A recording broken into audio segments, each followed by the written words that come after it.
Henson Ange, followed by Justin Holstrom, Jason Tetlow, Thomas Philippides, number 659. Thank you. Please proceed. Yeah.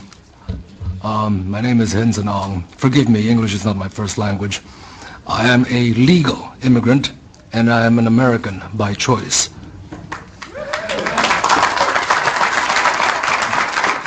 Thank you for giving me this opportunity to express my opinion and give my testimony in opposition to the majority of the proposed bills which do nothing to deter future crimes. Gun control does not work.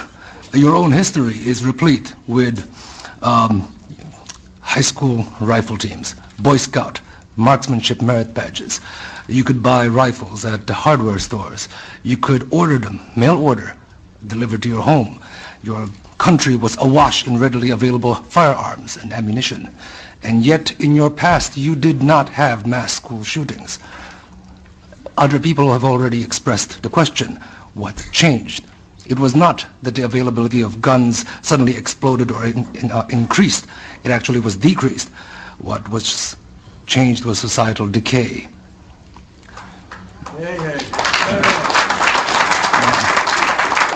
If gun control actually did work, Washington, D.C. and Chicago would be the safest cities in your nation, but it is not. They have the toughest gun laws and the highest crime and murder rates.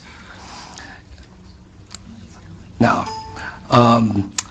some people have asked and called the AR-15. They called the AR-15 a weapon of mass killing.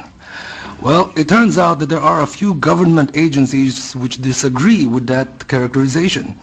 The Department of Homeland Security has stated that a rifle chambered in 5.56 NATO with a 30-round magazine is suitable for personal defensive use.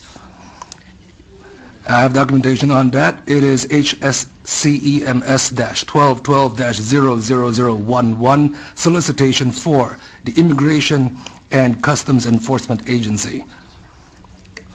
Now, who needs an AR-15 with 30-round mags? That question has also been brought up.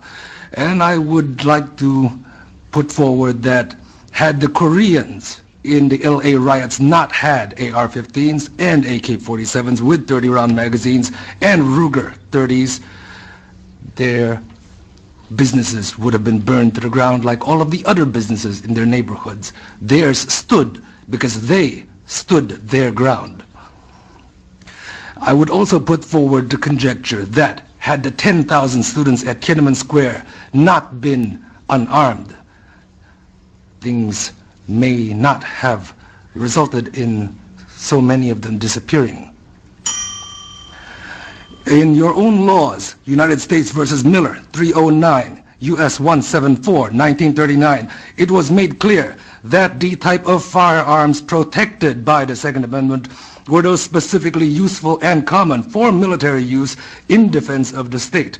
I would like to note that the state is not the government. The state is the people. In Lewis, excuse me, Mr. Ong, if you would. In Lewis versus United States, 1980, it is stated that the Second Amendment guarantees no right to keep and bear a firearm that does not have some reasonable relationship to the preservation and efficiency of a well-regulated militia. It has nothing to do with hunting. The militia, as per the debates in the convention, shows plainly enough that it is composed of all males physically capable of acting in concert for common defense. And further, that ordinarily, when called for service, these men were expected to appear bearing arms supplied by themselves and of a kind in common use at the time. The AR-15 is the most common and popular rifle in America at this time. Would you please wrap up? I will wrap up. I would like to wrap up with a statement from Judge Andrew Kozinski in Silveria vs. Lockyer, 2003. My excellent colleagues have forgotten these bitter lessons of history. The prospect of tyranny may not grab the headlines the way vivid stories of gun crime usually do, but few saw the Third Reich coming until it was too late. The Second Amendment is a doomsday provision, one designed only for those exceptionally rare circumstances when all other rights have failed. A free people can only afford to make this mistake once. Thank you.